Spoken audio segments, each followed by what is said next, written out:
Sebetulnya kita hari ini ada satu bahan ini ya.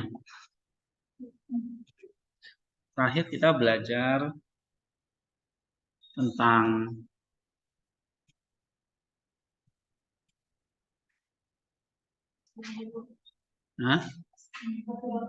ya. Izin off kamera ya Pak ya. Oke Pak. Terima kasih Pak. Ya.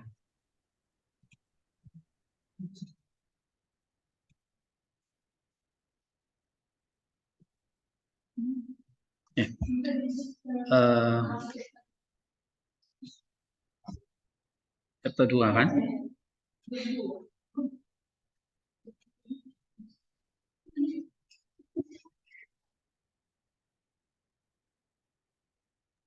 Pak Hendy, mohon maaf saya ganggu Pak. Ya. Boleh nggak Bapak foto ininya, bukunya nanti dikirimkan ke saya Pak? Oh, jika ada memungkinkan. filenya. Nanti saya WA ya Pak. Oh iya ya, terima kasih ya Pak Hendy. Ada filenya. Cuma harus buka pakai Kindle atau EPUB reader. Ini soalnya bentuknya EPUB, bukan PDF.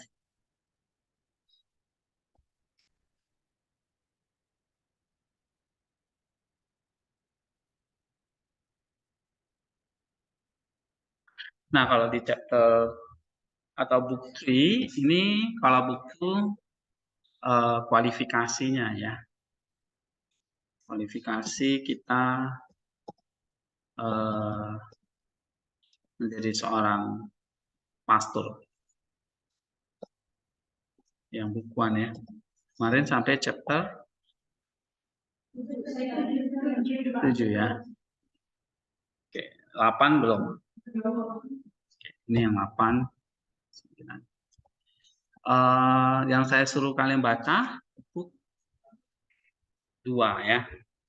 Buku 2 ini tentang ciri-ciri kehidupan seorang pastor.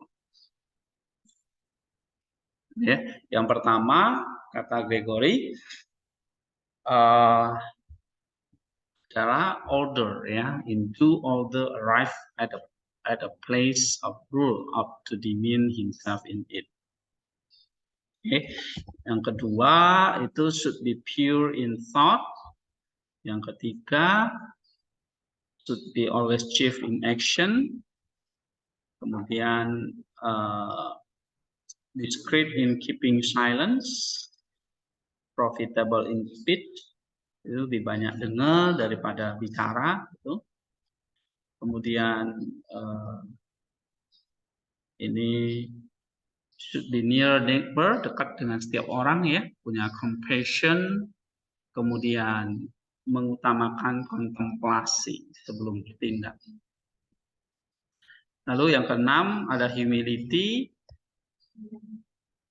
Humility itu apa? Berarti ya, companion of good livers, but through the zeal of righteousness reaches against the vices of evil doers.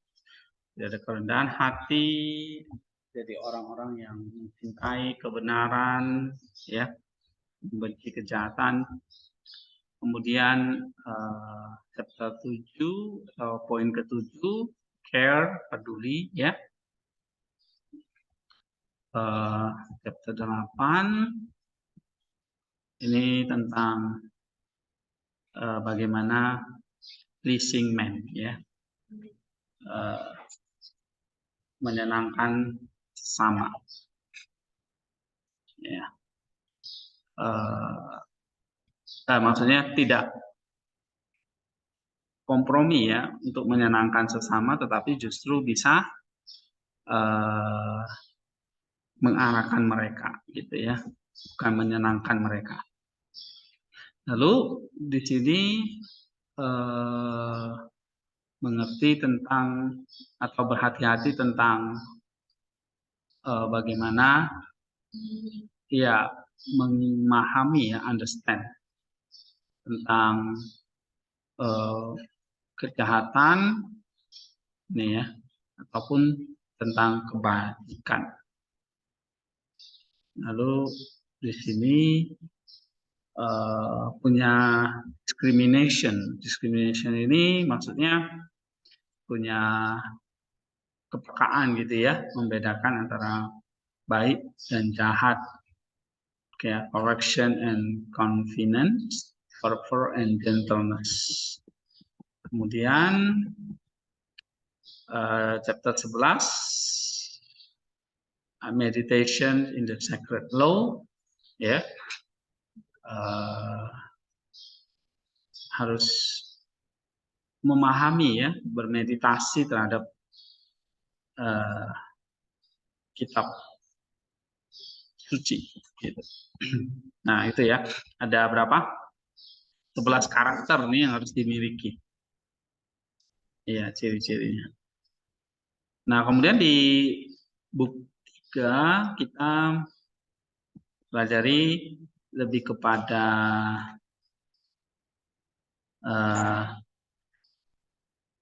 ini bagaimana kita memberikan arahan ya, atau katakan di sini preaching, nasihat, khotbah ya terhadap berbagai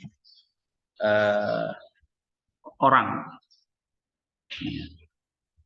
Jadi bagaimana seorang pastor itu bisa bersikap, manner, ya, terhadap berbagai karakter di sini ya. Nah, Gregory menyimpulkan beberapa hal ya, misalnya antara laki-laki dan perempuan, orang kaya dan orang miskin, orang yang sedang bersukacita dan berduka cita, ya, hamba dan tuan, kemudian orang bijaksana dan orang bodoh, keras hati dan lemah lembut dan sebagainya ya.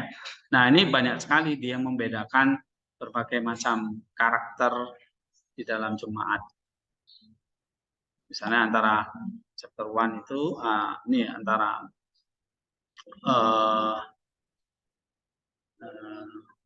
ini ya, kita mulai dari orang kaya dan orang miskin.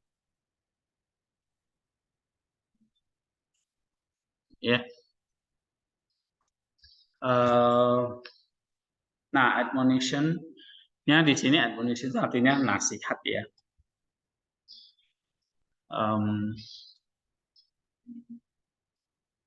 Pada orang-orang yang miskin,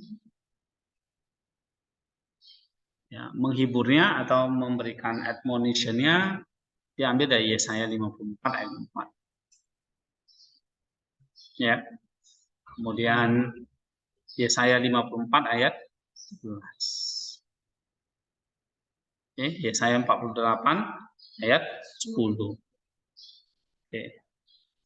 Kemudian dari Rasul Paulus 1 Timotius 6 ayat 17. Pak baca 1 Timotius 6 ayat 17.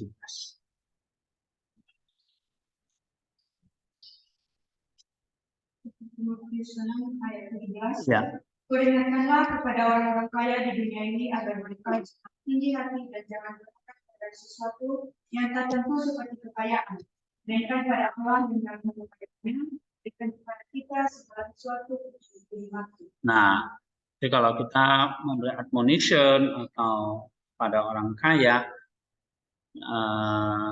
preaching itu prinsip-prinsip Alkitab yang dipakai misalnya 1 Timotius 6 ayat 17. Oke, bahwa kekayaan itu bukan soal materi, tapi bagaimana kita menjadi kaya di hadapan Allah.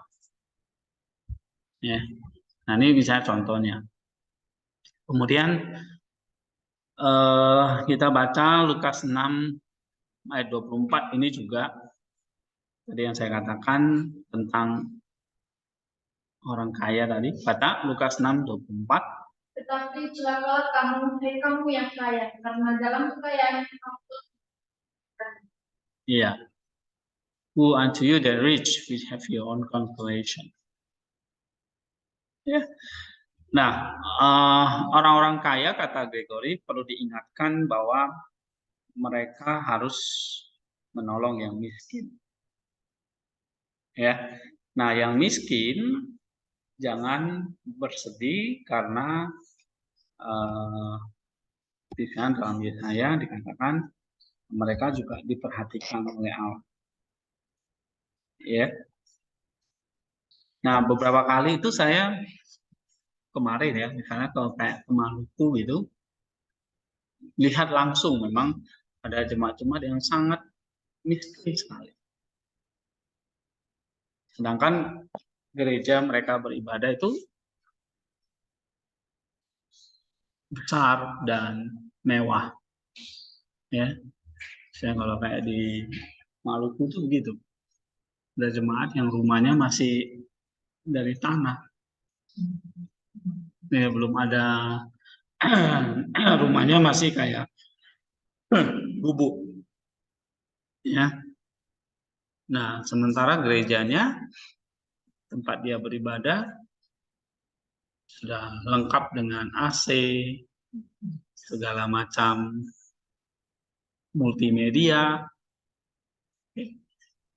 Nah, bagaimana kalau kita melayani tempat yang seperti itu? Antara menghadapi jemaat yang sangat miskin, tapi sisi lain ada jemaat yang sangat kaya. Ya, ini penuh pergumulan ya. Gitu. Kata Gregory juga mengatakan bagaimana mengarahkan mereka kepada situasi yang eternal. Ya, Tuhan tidak membedakan antara orang kaya dan miskin, tetapi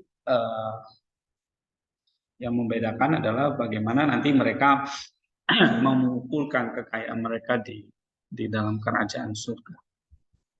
Ada eternal joy, ya, ada sukacita yang kekal. Ya.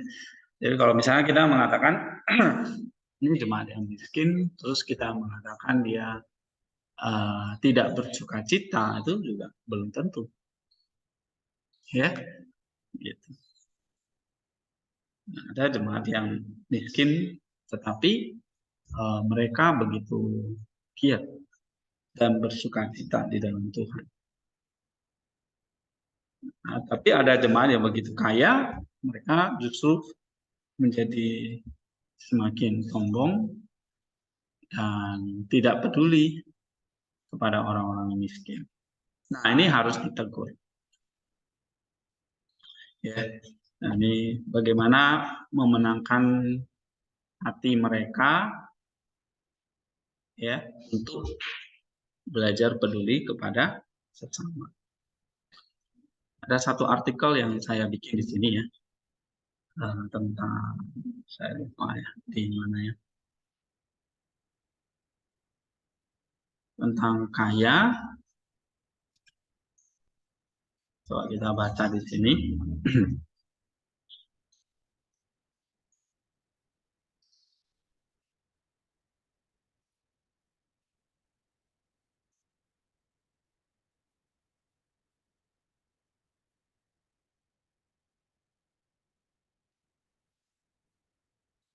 Nah, ini ya. Ini ada satu cerita di dalam Lukas 12 16 sampai 21. Coba kita baca ya. Satu orang bacakan Lukas 12 ayat 16 sampai 21.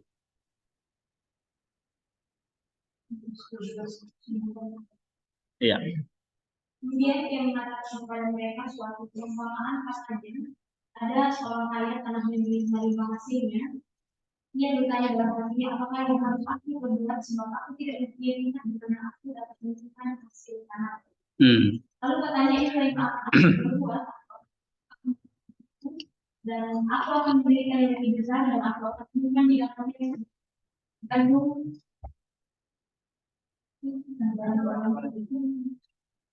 Sudah itu aku akan berkata kepada diriku, ini bertahun-tahun lamanya. Beristirahatlah, memang sebenarnya atau yang buruk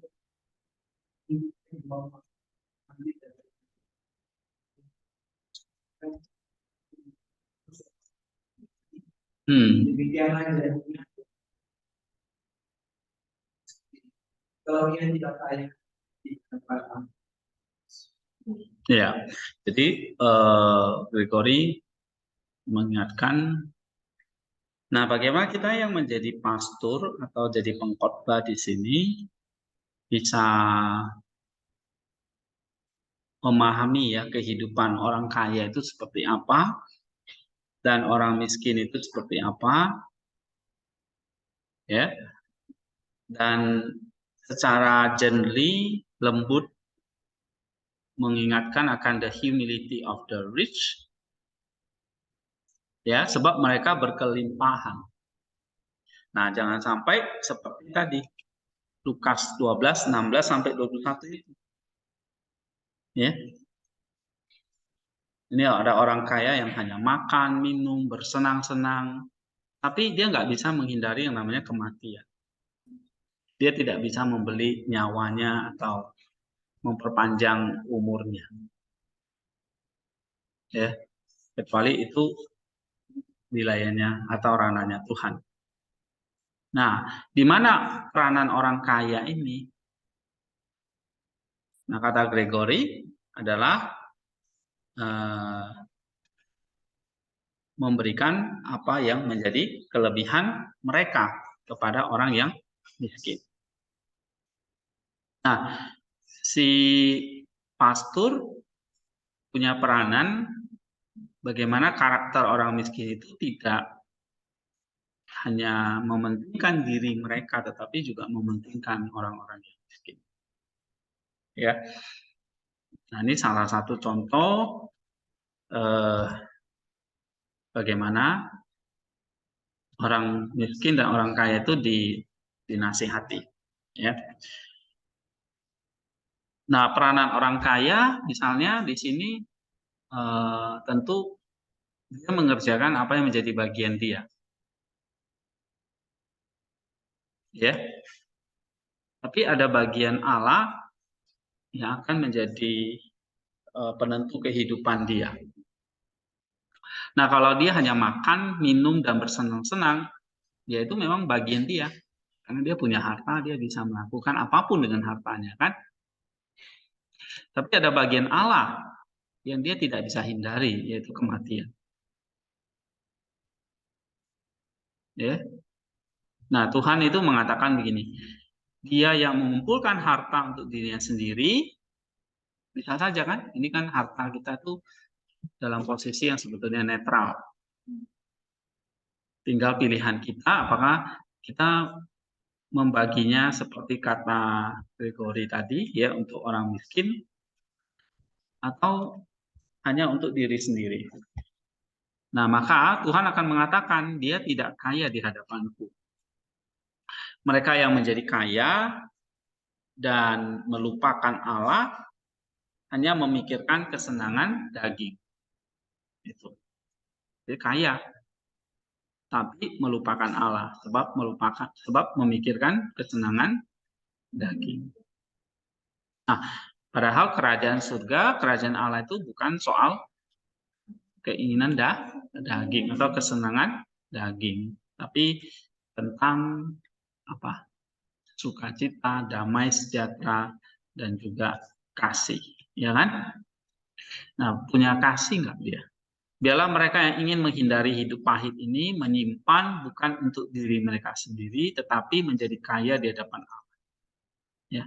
Karena kekayaan datang dari Allah, maka curahkan itu kepada Allah ketika kekayaan itu mengalir sehingga kekayaan kudus akan datang darinya. Bagilah semua kelebihan untuk mereka yang membutuhkan, karena ini sama dengan mengembalikan kepada Allah apa yang diberikan oleh Allah. Ya, di sini dikatakan dia yang memberi kepada orang miskin memberi kepada Allah. Nah, sehingga di sini kalau kita kaitkan peranan seorang pengkhotbah harus ingat ini, 1 Timotius 6 ayat 17. Coba baca lagi. 1 Timotius 6 ayat 17.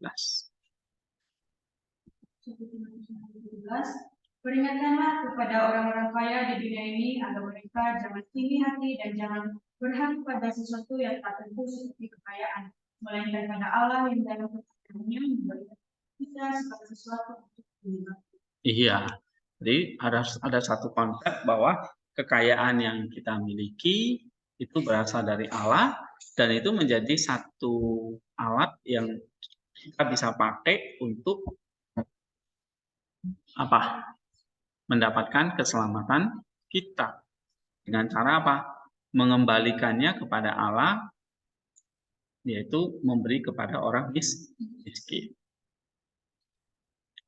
Tampaknya memang menghabiskan kekayaannya.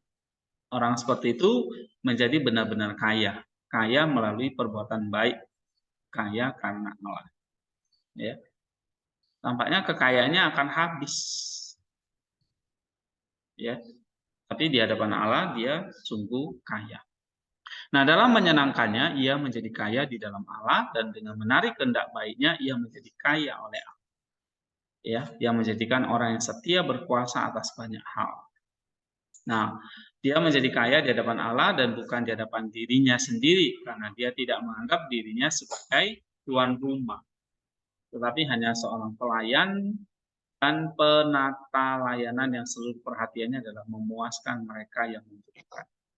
Tetapi dia takut menghabiskan sesuatu secara khusus bagi dirinya sendiri, mengingat dia bukan pemiliknya, melainkan Allah.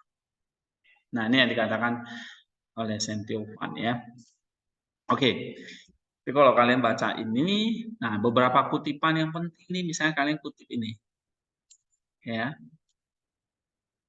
Nah, sehingga peranan pengkhotbah di sini apa? Out be adapted to the life of the hero. Jadi kita harus bisa mengerti kehidupan mereka, ya, so as to smite elation in a poor man all the more sharply as not even the property that has come in brings it down, and to cheer up more. Jadi kepada orang yang kaya kita tidak boleh berlidah tajam untuk menghina mereka, tetapi kepada orang yang miskin kita harus juga dengan lembut, ya, mengasihi mereka. Jadi harus bisa masuk seimbang gitu ya. Nah, kemudian ini ada banyak lagi di sini ya. Oke, nah bagaimana menghibur orang yang bersukacita dan sedih?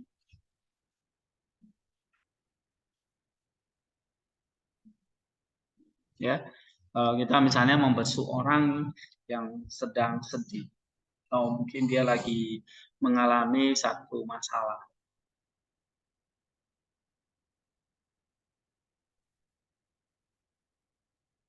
Oke, atau dia mengalami satu kebahagiaan.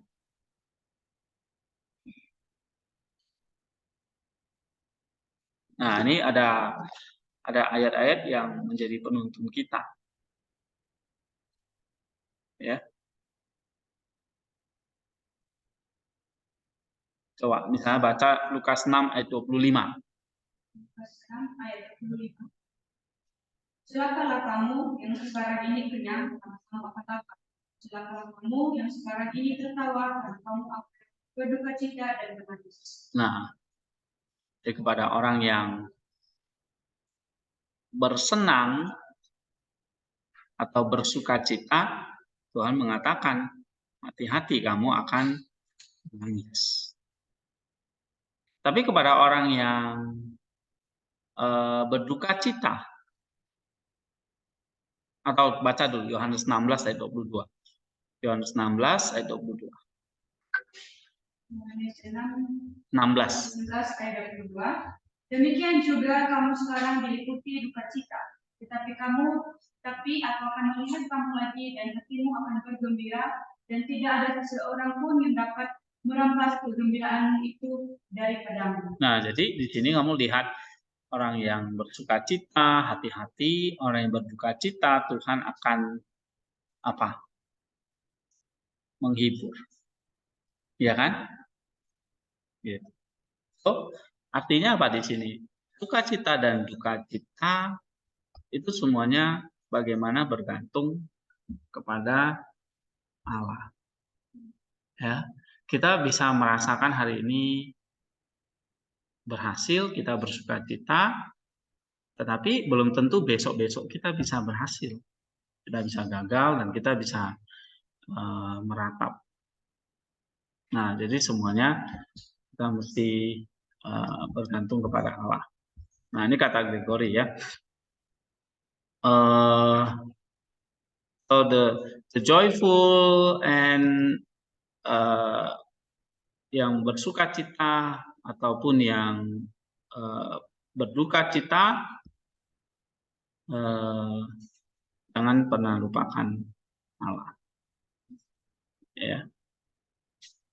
Berduka cita kita bisa menghibur dengan ayat-ayat firman Tuhan ya. Tetapi bukan berarti besok tidak ada sukacita lagi. Nah, ada sukacita. Nah, begitu juga dengan orang yang bersukacita, bukan berarti besok-besok tidak ada kesedihan. Gitu. Jadi baik sukacita maupun duka cita itu kan perasaan ya. Perasaan yang menghadapi situasi kita. Nah, bagaimana faktor eksternal itu tidak mempengaruhi hati kita tetap mengasihi. Walaupun misalnya kita berduka cita, tapi itu kan eksternal faktor ya. Misalnya kita kehilangan uang, atau kita kehilangan orang tua, kita bisa berduka cita. Tapi itu faktor eksternal. Ya, internalnya adalah hati kita tetap bergantung kepada Allah. Itu sukacitanya. Ya, hati yang terus bersukacita adalah hati yang terus bergantung kepada Allah. Nah, oleh sebab itu kita tidak hidup bergantung kepada eksternal faktor saja, tetapi bagaimana internalnya di dalam hati kita itu tetap bisa bersuka. Ya. Nah, kalau kita melupakan doa, sebetulnya kita sudah melupakan Allah. Dan di situ kita sebetulnya sedang berduka cita. Jadi kalau kita malas berdoa, sebetulnya itu duka cita. Walaupun kamu eksternalnya kamu bisa bersenang-senang, kamu bisa berfoya-foya, ya kan? Nampaknya bahagia gitu. Benar kan? Tapi sebetulnya itu tidak menjamin karena Lukas 6:25 kamu bisa ketawa-ketawa sekarang. Tapi besok kamu akan sedih. Kenapa? Karena sukacita kita sebetulnya tidak bergantung kepada internal, eksternal saja, harus lebih utama adalah internal. Ya, tetapi faktor-faktor eksternal seperti ancaman, seperti penderitaan itu bisa mempengaruhi. Ya, nah kalau di dalam diri kita tidak kuat, misalnya kayak ada ancaman, ya ada ancaman gitu ya, itu kita jadi tidak bersukacita. Ya kita jadi bersedih gitu, ya. Nah tapi Tuhan akan mengatakan kalau kamu bersedih, berduka cita karena aku, karena namaku, kamu akan dihibur, gitu ya. So yang saya mau katakan adalah tetap di dalam hati kita mesti selalu mengandalkan Tuhan, ya. Internalnya yang penting. Nah, kalau kita mau terus bersukacita, ya itu tadi, ya. Jangan lupa selalu berdoa, ya. Karena Allah itu adalah doa. Jadi kalau kita melupakan Dia, sebetulnya itu duka cita kita. Oke, ini beberapa ya. Kemudian tuan dan hamba ini juga ya antara subjek yang relate antara orang tua dan anak misalnya ya, tuan dan hamba. Bagaimana kita juga memberikan admonition ya.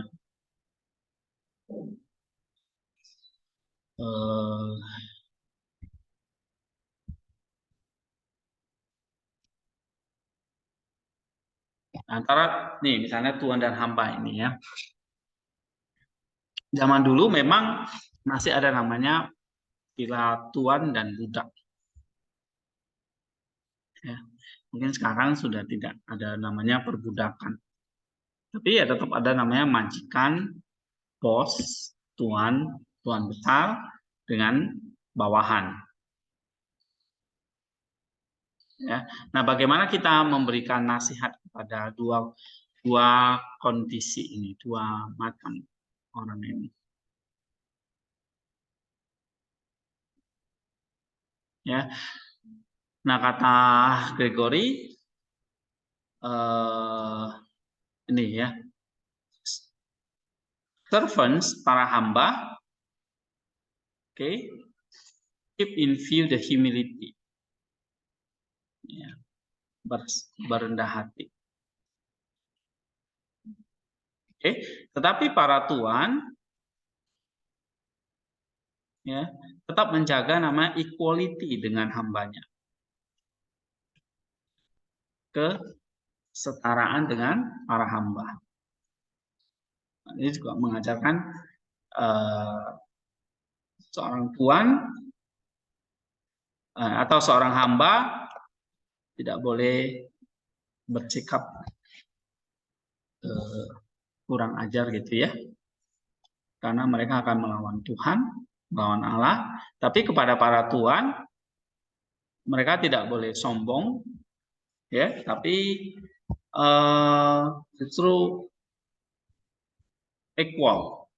Nah, dalam hal ini mengasihi hambanya. Ya.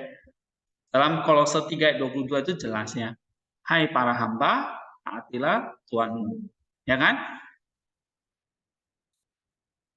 Atau 1 Timotius 6 ayat 1 coba baca. 1 Timotius 6 ayat 1. Semua orang yang menanggung beban perbudakan dan yang menganggap Tuhan mereka layak segala penghormatan agar nama Allah dan ajakan kita jangan dihukum. Ya. Let as many servants as under the yoke count their master worthy of honor. Ya. Ya, biarlah hamba-hamba itu yang di bawah kuk itu menaati Tuhan mereka dengan segala kehormatan. Tapi kepada para tuan, Efesus 6 ayat 9. Efesus 6 ayat 9. Dan kamu tuan-tuan, berbuatlah demikian juga kepada mereka dan berbuatlah. Ingatlah bahwa Tuhan mereka dan Tuhan kamu ada di surga, dia tidak memandang. Iya. So, bukan threatening, tapi ingat, kamu, Tuhanmu itu ada di surga. Nah, ini beberapa ayat yang kita bisa pakai ketika kita mau menasehati Tuhan dan hamba. Ya. Oke. Ketenam tentang orang bijaksana dan orang bodoh. Nah, bagaimana memberi nasihat kepada mereka? Ya, tentang orang bijaksana, bahwa pengetahuan yang mereka miliki itu bukanlah untuk menghakimi, ya, ataupun memandang rendah orang yang bodoh. Nah, tetapi orang yang bodoh haruslah orang yang juga mencari pengetahuan. Ya, misalnya 1 Korintus 3 ayat 18. Coba baca. Janganlah ada orang yang menyendiri yang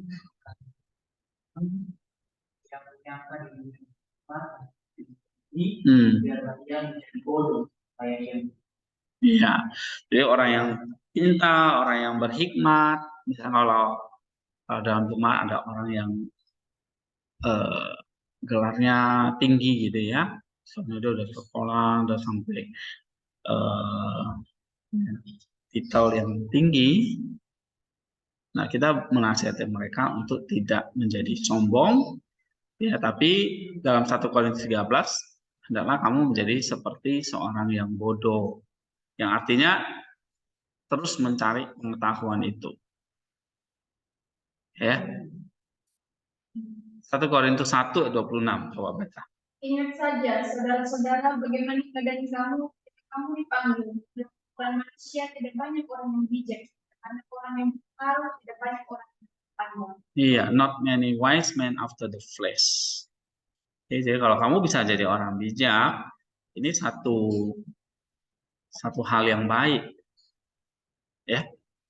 1 Korintus 1:27. Tapi apa yang bodoh bagi dunia dipilih Allah untuk memalukan orang-orang yang berhikmat. Dan apa yang lemah bagi dunia dipilih Allah untuk memalukan apa yang kuat. Iya, jadi kalau kamu merasa berhikmat, jadilah seperti orang bodoh. Ya, supaya kamu tidak dipermalukan oleh Allah. Dan memang pengetahuan kita peroleh terbatas dan manusia cenderung hanya merasa berhikmat tetapi sebetulnya bodoh di hadapan Allah. Nah, ayat ini kita bisa pakai untuk menasihati mereka. Ya.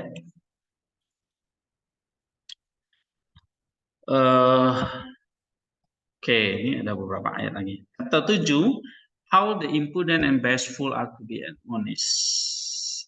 Ya. Kalau kita baca misalnya ini Galatia 3 ayat 1. Ini tentang orang yang keras kepala dan lembut hati ya. Galatia 3 ayat 1. Hai orang-orang Galatia yang bodoh, siapakah yang telah mempesona kamu? Bukankah Yesus Kristus yang disalibkan itu telah dilukiskan dengan terang di depanmu? Iya. Nah, ini contoh misalnya dalam jemaat Galatia. Ya. Ada nih orang-orang yang merasa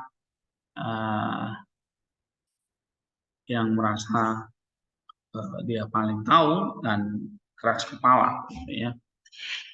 Dan Paulus juga mendapati orang yang seperti itu, ya.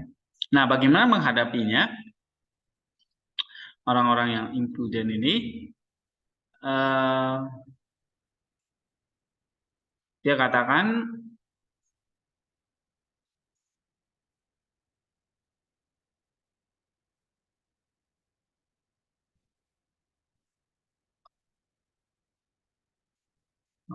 di sini.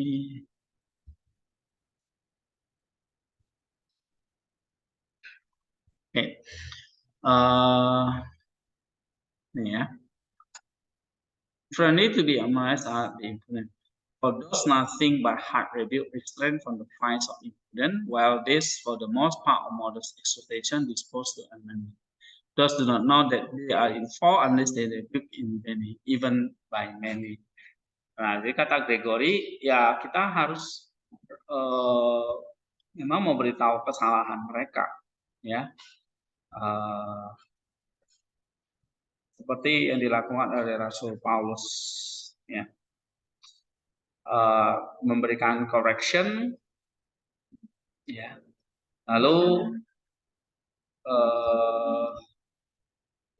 bahkan cenderung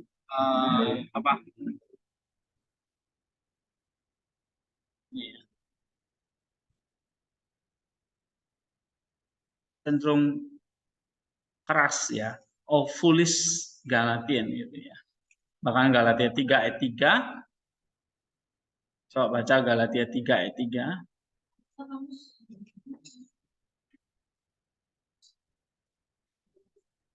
Nah, jadi ada kata-kata yang keras memang untuk orang-orang yang keras kepala gitu ya, yang impudent. Oke. Ya, atau orang-orang seperti Galatia ini yang bashful, yang tidak tahu malu. Nah, memang harus berbicara keras ya, rebuke, ya. Sama seperti orang-orang yang tidak bisa dinasehati, itu memang harus keras kita memarahinya. Coba kita baca Filipi 4 ayat 10. Tetapi di sini kesalahan mereka atau hal-hal yang akan terjadi kepada mereka, misalnya the fault ya, kesalahan mereka itu kita tidak boleh ini ukurannya oke, tapi akibat dari kesalahan mereka itu kita harus juga bersimpati gitu ya. Jadi kita tidak membiarkan mereka sendiri. Misalnya Filipi 4 ayat 10. Aku sangat bersuka-cita dalam Tuhan bahwa memang selalu ada perhatian ini. Kesempatan begini. Oke, jadi Paulus bersimpati ya, salah satu yang dia tunjukkan. Ya, kita menegur kesalahannya, tetapi juga kita bersimpati. Nah, ini menurut saya beberapa contoh ya. Oke, chapter 8. Orang yang forward dengan faint hearted. Ya. Nah, ada orang yang terbuka dan ada orang yang tertutup. Nah, bagaimana kita menghadapi mereka?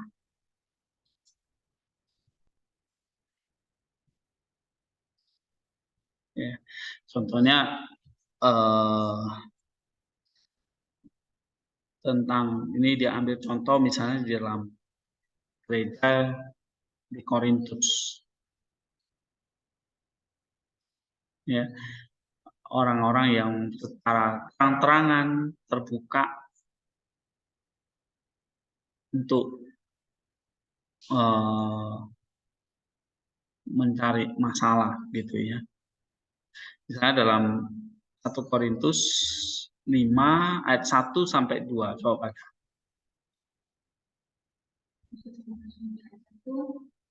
Memang orang mendengar bahwa ada percabulan di antara kamu dan percabulan yang begitu rupa seperti yang tidak terdapat sekalipun di antara bangsa-bangsa yang tidak mengenal Allah, yaitu bahwa ada orang yang hidup dengan istri anaknya.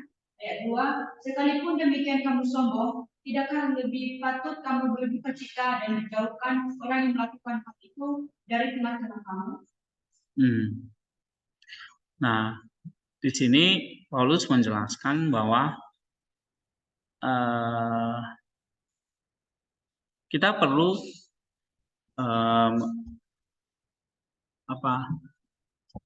dengan orang-orang yang terbuka, kita perlu memberikan nasihat-nasihat yang juga terbuka, correction yang terbuka.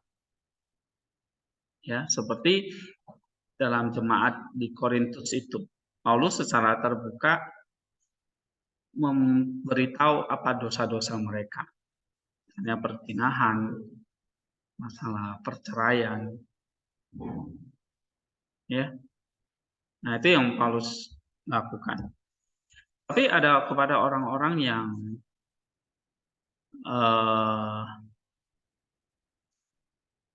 tertutup, yang faint heartedness. Nah, misalnya kita baca 2 Tesalonika 1 ayat 3 sampai 4. Ya. 2 Tesalonika 1 ayat 3 sampai 4. Kami wajib selalu mengucap syukur kepada Allah karena kamu, saudara-saudara, dan memang patutlah demikian. Imanmu makin bertambah dan kasihmu seorang akan yang lain makin kuat di antara kamu. Sehingga dalam jemaat-jemaat Allah kami sendiri bermegah tentang kamu karena ketabahanmu dan imanmu dalam segala penganiayaan dan penindasan yang kamu berikan. Nah, jadi di sini dikatakan kita pertama-tama memenangkan hatinya dulu, memberi pujian, ya, lalu mengatakan mereka itu kuat. Tapi setelah itu baru kita memberikan mereka nasihat-nasihat. Seperti yang dia lakukan kepada jemaat di Tesalonika. Beda kalau kayak di Galatia dan Korintus ya. Tegurannya itu nampak nyata langsung. Tapi di Tesalonika Paulus memberikan pujian dulu, nah, habis itu baru dia memasuki nasihat-nasihatnya. Jadi harus memakai taktik seperti itu. Ya. Pada orang yang terbuka, kita perlu ngomong secara terbuka. Tapi pada orang yang tidak, ya kita perlu mendekati dulu, memberikan pujian dulu, baru setelah itu memberikan admonition, ya, menguatkan mereka yang lemah dan sebagainya. Oke, nah harus tahu karakter setiap orang. Ada orang yang nggak suka kalau langsung ditegur, tapi ada orang yang suka langsung ditegur. Dia tidak suka basa-basi, ya kan?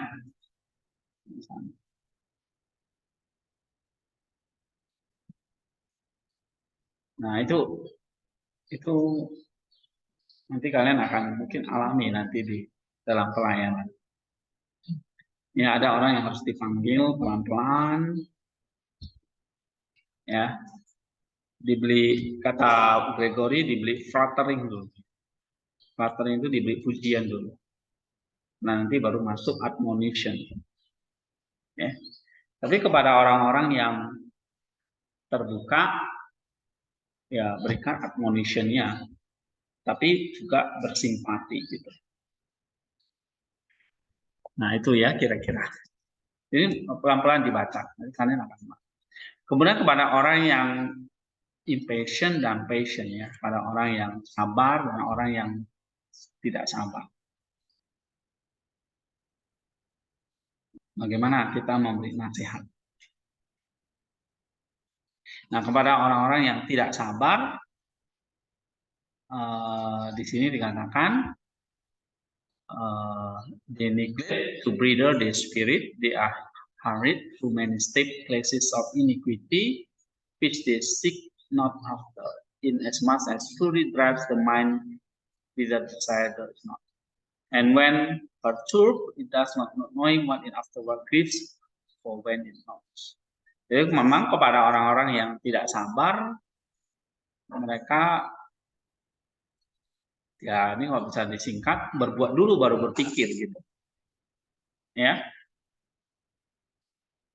Nah, mereka tidak tahu konsekuensinya apa kalau mereka melakukan itu. Nah, ini orang-orang yang tidak sabar. Biasanya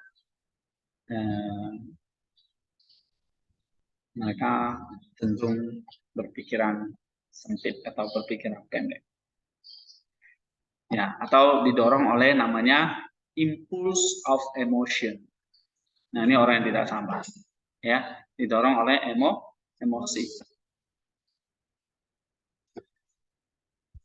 Lalu di sini dikatakan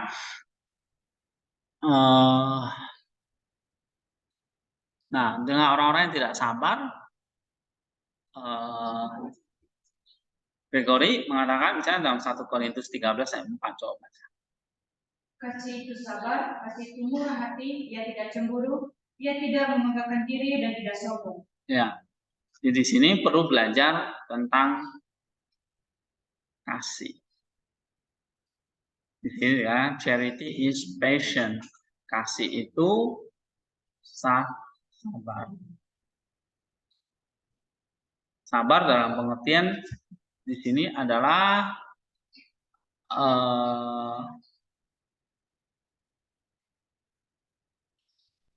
patience di sini ya, is not, charity is not. Jadi kalau nggak ada kesabaran, tidak ada kasih. Sebab apa? Sebab orang-orang yang tidak punya kesabaran itu adalah orang-orang yang cenderung nanti di sini dikatakan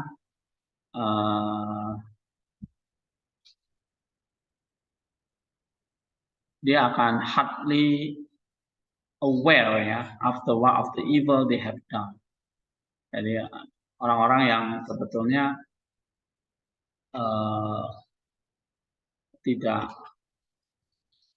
atau sulit menyadari perbuatan jahat yang mereka lakukan, ya, karena ketidaksabaran mereka akhirnya merugikan orang lain. Nah, kata Rasul Paulus, charity is patient, ya. Kasih itu atau perbuatan baik itu adalah salah satu juga sabar.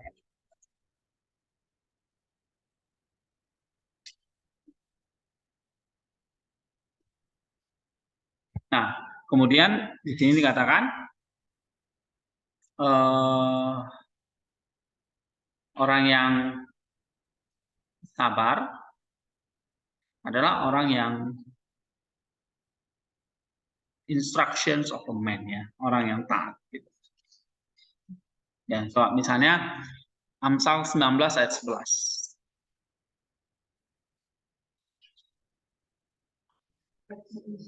Ayat 11. Akal budi membuat seseorang pandai sabar dan itu diuji karena akan kebenaran. Ya, so jadi kalau dikatakan kasih itu sabar dalam pengertian dia mengikuti instruction, perintah, gitu. Ya, dia tidak asal-asalan. Oke, nah dalam khotbah kan juga better is patient than the arrogant. Orang yang sabar itu adalah orang yang tidak arogan. Gitu. Nah, bagaimana memberikan nasihat kepada orang yang tidak sabar? Bagaimana?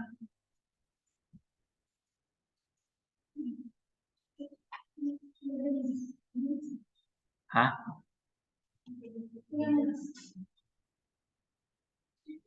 Mengasihi? Maksudnya gimana? Orang yang impatient. Ya, kita harus mengatakan bahwa ketidaksabaran itu bisa menimbulkan hal-hal yang jahat. Mungkin maksudnya baik, tapi bisa menjadikan evil, ya, karena didorong oleh impuls, ya, yang bisa menyebabkan evil. Ya. Dan dikatakan dalam firman Tuhan bahwa kesabaran itu salah satu bentuk kasih. Dan kesabaran itu adalah orang-orang yang instruction, orang yang taat kepada perintah. Jadi dia tidak asal-asalan, ya, tetapi dia mengikuti perintah dengan baik. Nah, orang-orang yang tidak sabar itu juga dikatakan adalah orang-orang yang arogan, ya, yang merasa dia lebih baik daripada perintah, ya. Dia merasa dia kalau dia bisa melangkahi perintah, dia lebih merasa dia lebih hebat daripada perintah Allah itu. Oke. Nah, ini beberapa hal ya. Ada pertanyaan nggak di sini? Saya mau kalian lihat juga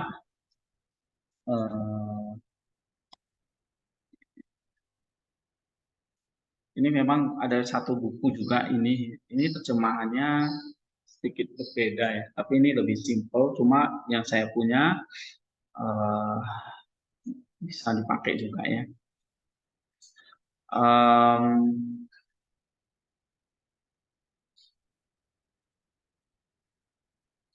Ada satu artikel sebetulnya dari buku ini ya, yang kalian nanti bisa baca juga kalau mau ya. Dulu ada yang bikin skripsi dari buku ini. Ya.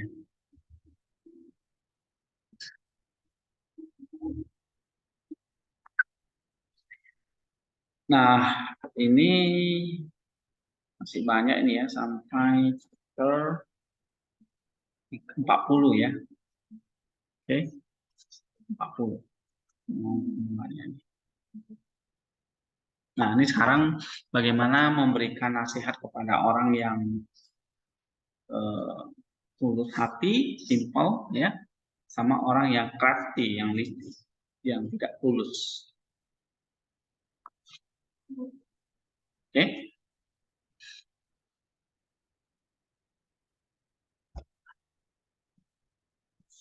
Gimana kira-kira caranya?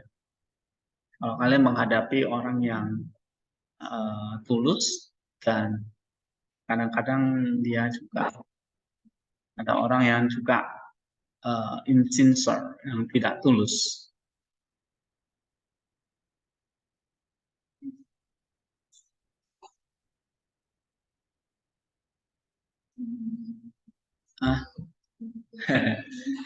Sulit ya?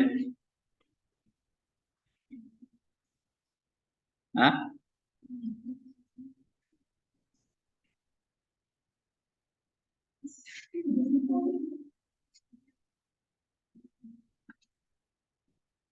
Dan dikatakan orang yang simple adalah orang yang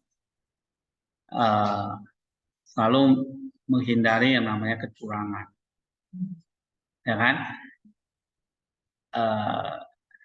Dia melakukan kebenaran, ya.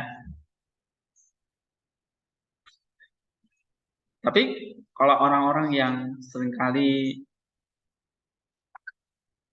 crafty,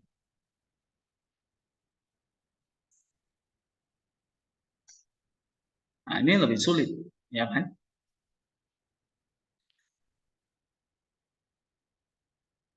So, dalam Matius 10 ayat 16. 10:12. Ya. Lihat, aku mengutus kamu seperti domba ke tengah-tengah serigala, sebab itu hendaklah kamu cerdik seperti ular dan tulus seperti merpati. Iya.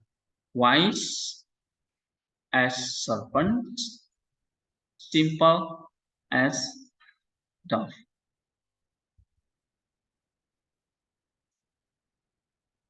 Ya. Dia menghadapi ular yang crafty itu kita mesti bijaksana. Tapi menghadapi orang-orang seperti merpati yang tulus, kita juga harus simple, tulus. Nah, Tuhan memberikan guidance ya di Matius 10 ayat 16. Oke. Nah, ini nanti kalian bisa baca ya. Dari pembahasan kalian ada pertanyaan? Kalau nggak ada, kita mau ke materi ini sebentar. Ada hal yang penting ya, misalnya tentang tadi saya ingat tentang memberikan admonition ya. Salah satunya adalah yang seringkali orang lakukan itu adalah dia berpikir selalu ada hari esok untuk dia. Ya, coba kita baca dalam Lukas 9 ayat 57 sampai 62. Lukas 9 ayat 57 sampai 62.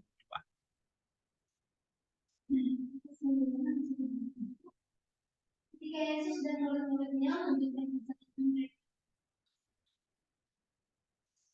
aku akan tahu kemana saja engkau pergi. Yesus berkata kepadanya, segala mempunyai liang dan manusia yang mempunyai tempat. Apa artinya ini?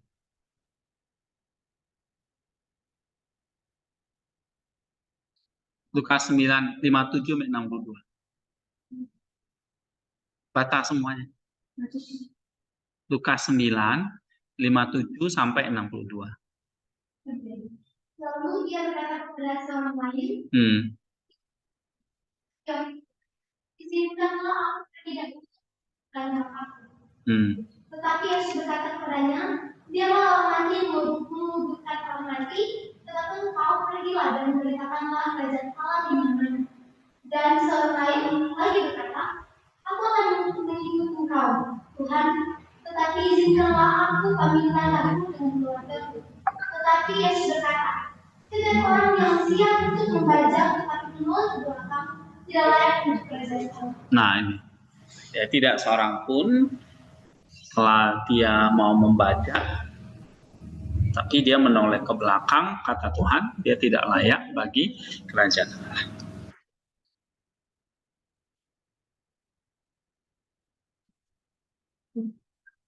Nah, apa artinya ini?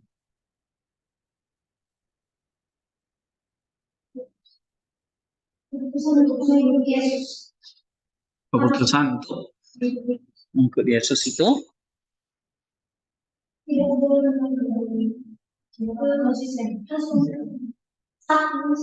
konsisten. Tidak boleh rendah hati. Tidak boleh mendua hati.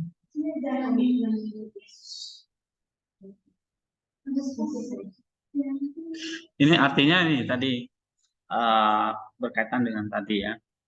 Orang yang berpikir untuk diselamatkan, tapi dia masih belum meninggalkan segala dosa-dosanya. Ya. Jadi menoleh ke belakang itu berarti dia belum merelakan meninggalkan kehidupan lamanya. Ya, sehingga orang yang membaca itu gimana kalau lihat ke belakang? Ya. Sehingga dia tidak bisa dia tidak bisa berjalan, tidak diarahkan menuju kerajaan. Nah, ini artinya gini, penting bagi kita untuk menghancurkan sekali dan semua segala hal yang menghambat atau yang tidak sesuai dengan pekerjaan keselamatan kita. Ya. Nah, mereka yang berpikir untuk diselamatkan melihat ini sendiri, tapi yang selalu mereka kerjakan adalah menunda. Sebab mereka berpikir masih ada besok. Ya, nah ini adalah orang-orang yang sebetulnya ingin menyerahkan segala sesuatu kepada Tuhan, tapi dengan santai. Ya, tidak mau menonjol di depan orang lain, tapi mereka hampir selalu gagal.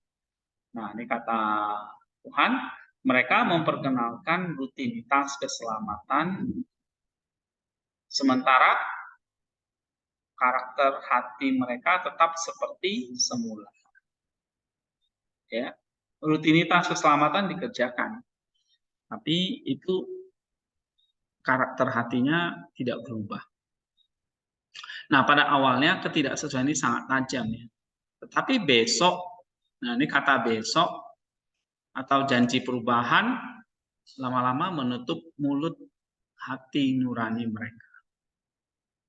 Ya, sedemikian rupa dengan segala sesuatu besok dan selalu besok, hati nurani menjadi lelah mengatakan hal yang sama berulang-ulang dan akhirnya terdiam.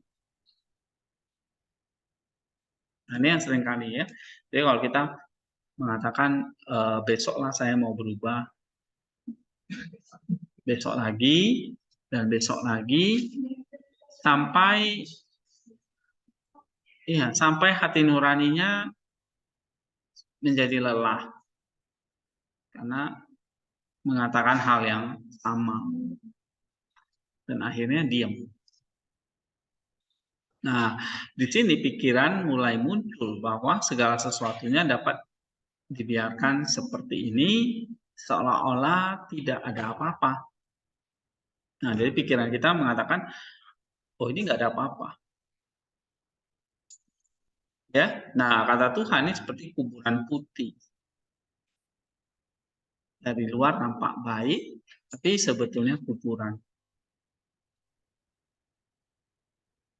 Ya, jadi hati-hati kalau kita suka menunda dan mengatakan ini besok. Pertobatan harus dikerjakan dari sekarang, tidak menunggu sampai besok. Ya, yang terburuk adalah bahwa pertobatan orang semacam ini sama sulitnya dengan pertobatan orang-orang yang mengeras dalam dosa terbuka. Jika tidak lebih sulit, sementara itu orang-orang yang berpikir bahwa semuanya baik-baik saja. Ini yang gawat. Ya, karena hati nuraninya lama-lama mengatakan baik-baik saja. Nah, ya, ini saya pikir ini yang sering kita kerjakan.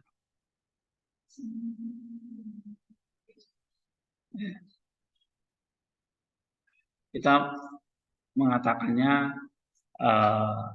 selalu ada besok.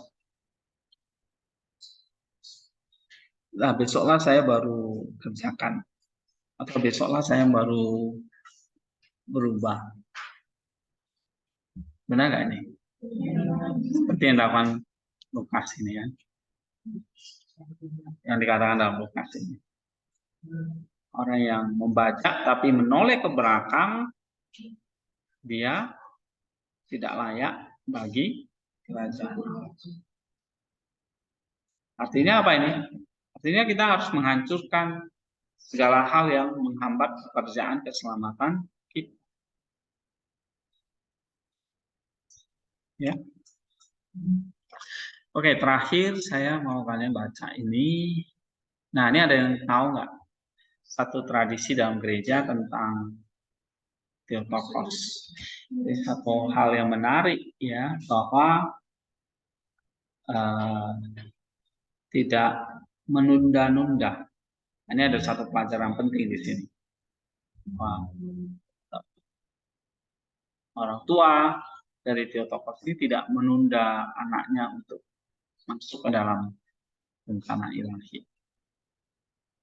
Jadi ceritanya, kalian tahu ceritanya?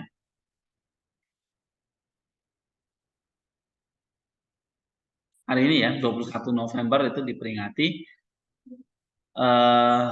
Kita tahu Theotokos ya atau perawan Maria itu lahir dari orang tua bernama Yoakim dan Anna.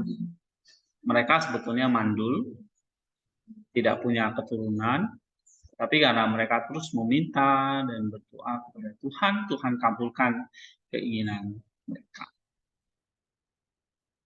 Ya, sama seperti kelahiran Yohanes Pembaptis ya, Elizabeth dan Zakaria itu juga mandul ya. Mereka tidak punya keturunan. Nah, tetapi pada waktu Bunda Maria lahir terus mencapai usia 3 tahun, nah orang tuanya memutuskan untuk memenuhi janji mereka. Janji apa? Janji untuk mempersembahkan Maria ini kepada Allah. Ya. Lalu ceritanya mereka kumpulkan kerabat, kenalan, terus mendandani ya perawan ini, Maria ini dengan pakaian terbaik, lalu menyanyikan lagu-lagu kudus, lilin yang menyala di tangan mereka ya. Para gadis ini mengantarnya ke bait suci. Maka ada ikon ini, ada para gadis ini. Ya, lalu diserahkan kepada imam besar. Nah, kamu lihat nanti di sini ada tangga-tangga ya. Itu. Nah, lalu dia masuk ke ruang Maha Kudus. Ya. Nah, padahal kita tahu di bait Allah itu ruang Maha Kudus itu hanya imam besar yang bisa masuk dan sekali tahun. Tetapi Theotokos umur 3 tahun itu sudah bisa naik tangga dan masuk ke dalamnya. Ini cerita memang tidak ada dalam Alkitab, tapi di dalam tradisi ya.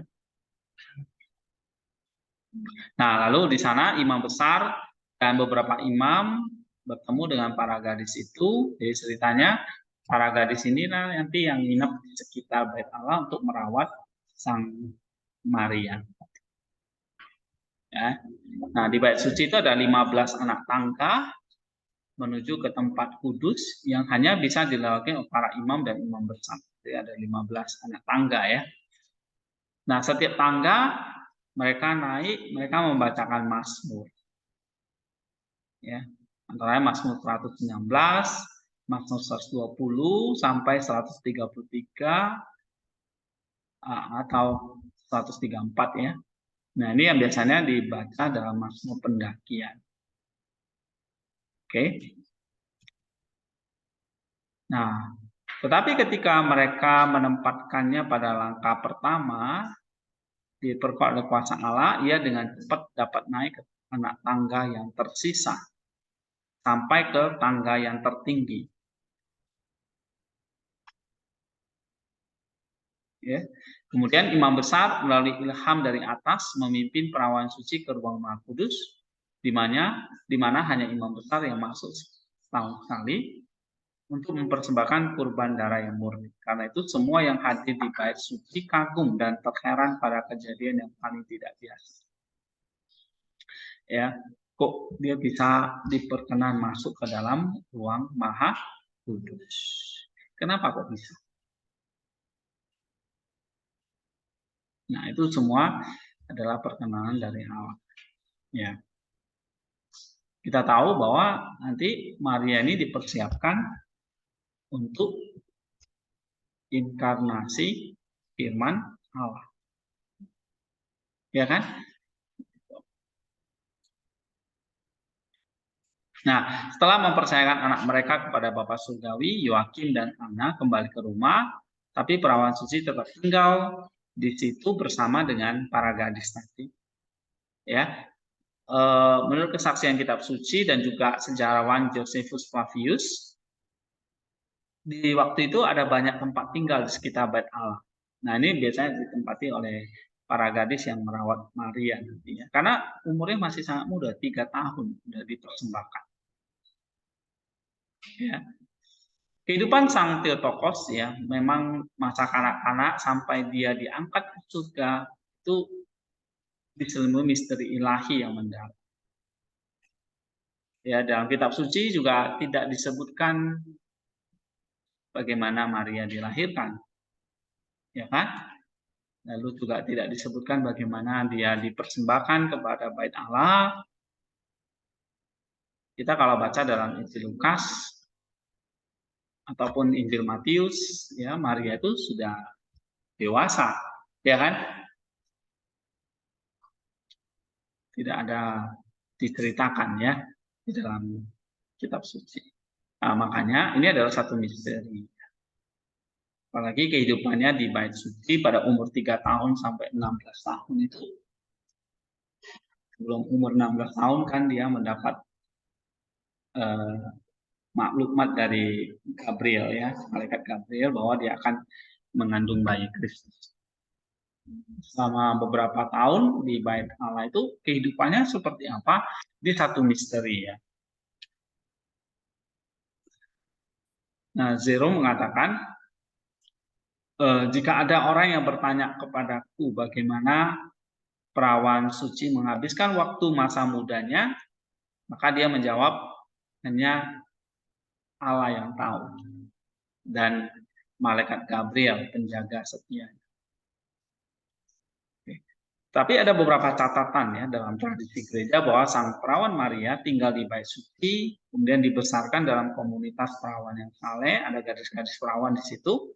Dia rajin membaca kitab suci, menyibukkan diri dengan kerajinan tangan, berdoa, dan tumbuh dalam kasih kepada Tuhan. Pada zaman dulu, gereja sudah merayakan ini, ya, kira-kira di awal abad pertama itu sudah ada ya perayaan ini. dalam tradisi Kristen Palestina ya di Timur Tengah sana. Sehingga abad keempat itu dibangun sebuah gereja untuk menghormati peristiwa Theotokos, diserahkan ke dalam bait Allah. Nah, ini ada satu diskursus menarik ya dari Palamas tentang ini kehidupan Bunda Maria ini ya. Dia dikatakan dia masih berumur 3 tahun, masih akan dikatakan balita nih ya kan. Tapi sudah bisa berjalan naik tangga gitu. Nah, ini ada malaikat Gabriel yang menjaga dia senantiasa. Ya, ini ada para gadis yang tinggal di sekitar bait suci untuk merawat dan menjaga dia. Ya. Jadi memang aneh. Imam itu laki-laki. Ini seorang gadis boleh tinggal di bait suci. Ya. Nah, artinya apa ini? Nanti kalau kalian baca di Palamas kita baru jelas ya. Kenapa kok dia bisa tinggal di situ? Oke, nanti kalian bisa baca sendiri. Ya, ini cukup panjang, tapi mengandung teologi yang sangat dalam ya. Apalagi bulan depan kita memperingati Natal. Nah, ini berkaitan dengan inkarnasinya. Ya, kalau kita membaca kehidupan Theotokos, tidak pernah lepas dari anaknya Kristus. Ya.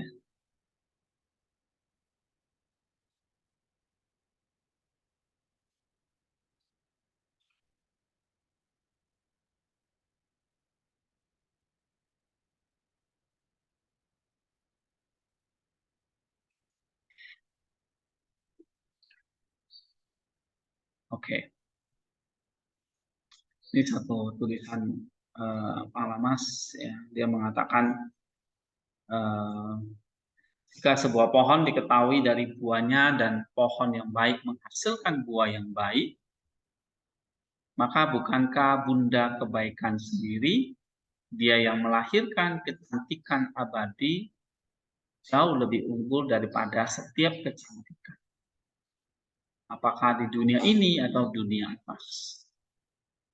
Oleh karena itu, gambar yang sama dan identik dari kebaikan prakekal melampaui semua makhluk, dia yang adalah firman Bapa yang sudah ada sebelumnya dan baik, digerakkan oleh kasihnya yang tak tergoyahkan bagi umat manusia dan belas kasihan bagi kita, menggenakan gambar agar dia dapat menuntut kembali untuk dirinya natur kita yang telah terseret ke Hades paling bawah, sehingga dapat memperbarui natur rusak ini dan mengangkatnya ke ketinggian surga. Nah, ini kan cerita tentang inkarnasi. Ya. Nah, inkarnasi tidak akan terjadi kalau tidak ada Maria. Jadi tidak ada keselamatan kalau tidak ada Maria yang menjadi Bunda kebaikan. Artinya begini, tidak ada buah kalau tidak ada pohonnya. Ya kan? Makanya dikatakan dalam Matius 17, jika sebuah pohon dikenal melalui buahnya, dan pohon yang baik menghasilkan buah yang baik, maka kita mengenal Kristus itu kan buahnya, buah yang baik. Maka pohonnya baik. Kristus itu juru selamat. Maka bundanya adalah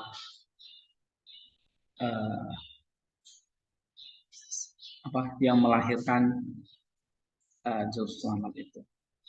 Jika buahnya itu baik, maka maka dia adalah bunda kebaikan. Jika buahnya itu keselamatan, dia adalah bunda keselamatan. Jika buahnya cantik, dia adalah bunda kecantikan. Ya kan? Karena pohon yang baik menghasilkan buah yang baik. Dan sebuah pohon dikenal dari buahnya. Nah, kita mengenal Kristus sebagai buah dari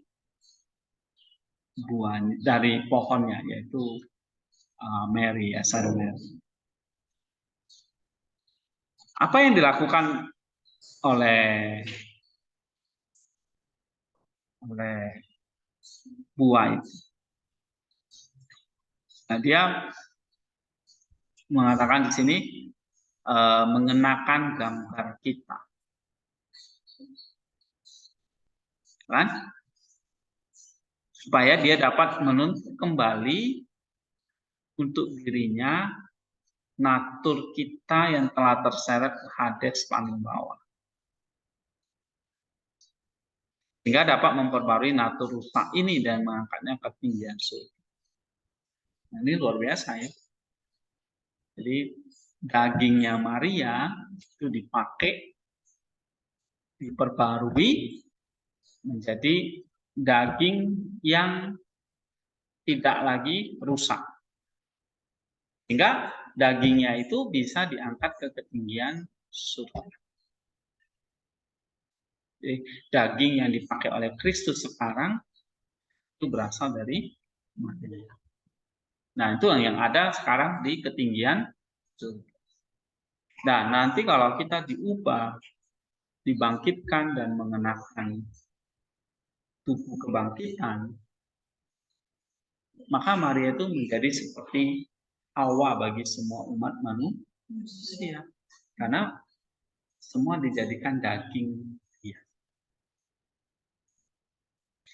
Jadi kalau gereja adalah tubuh Kristus, tubuh itu kan daging kan. Kalau gereja adalah tubuhnya Kristus, nah Kristus itu tubuhnya Kristus dari mana? Dari Maria. Ya kan? Seperti buah mangga, dagingnya mangga itu berasal dari pohon mangga. Ya.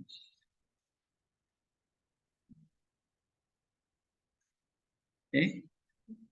Nah, maka kalau kita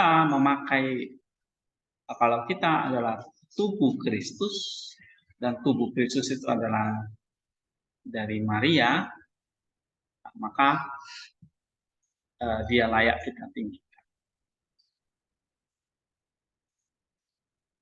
Nah, ini yang kita nggak pernah mikirkan kan.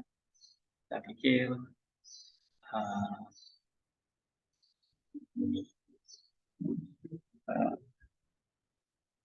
saya pikir hanya cukup dengan Kristus, tapi kita lupa bahwa ada pohon nih yang menghasilkan buah yang baik.